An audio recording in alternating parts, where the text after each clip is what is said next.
Hi, so I am going to look today at masking and why we do it and how we can select things to mask quickly. Masking is in Photoshop. I'm in Photoshop CC 2021. It is simply a way to hide parts of what is on a layer. So for this example, I am going to separate out the castle from the sky. Now, I'm going to use the Quick Select tool. Come over here. And you'll see we have Object Selection, Quick Selection. If you're in other versions of Photoshop, this Object Selection isn't there in older versions. So I'm going to grab the Quick Select tool.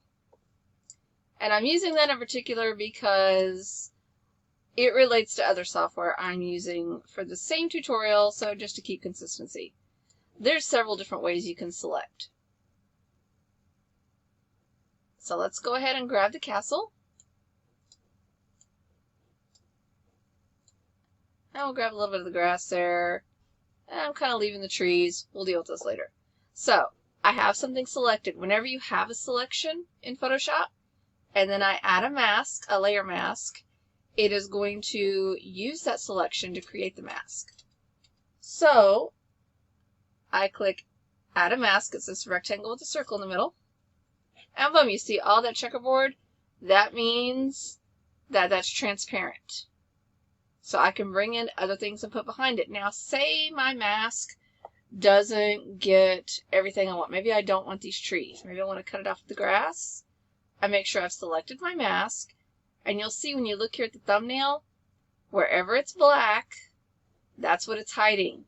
Wherever it's white, that's what it's showing. So if I want to, let's say, get rid of that tree. Maybe I don't like it. And I want this to be, even with the grass or something.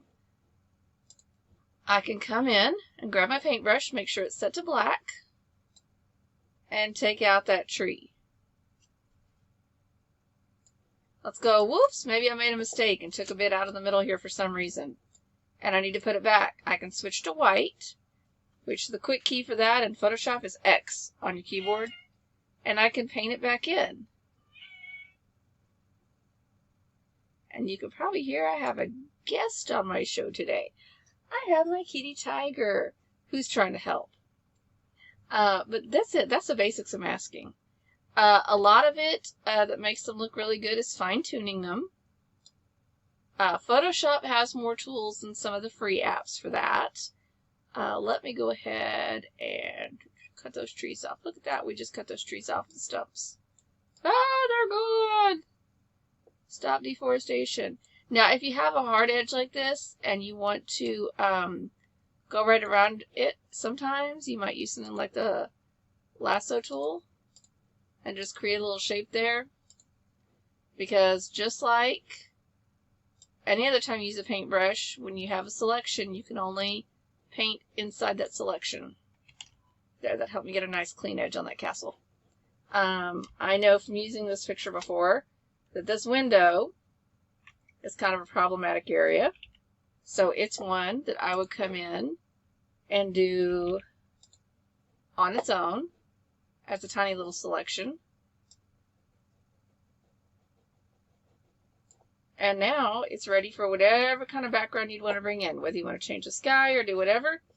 If you are having trouble, and like this one kind of has a hard edge around the top, let me put it on another background. Oh, that's not what I wanted. Pull that down to the bottom, and I'm just going to flood fill this real quick. So you can see it's kind of got this hard edge around the top.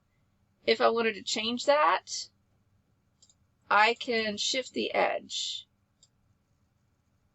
Shift it in a little bit, and it'll help make sure that if there happen to be any glow, you see if I go out to the right, it goes out. It shifts the edge out. If I go to the left, it cuts in a little bit.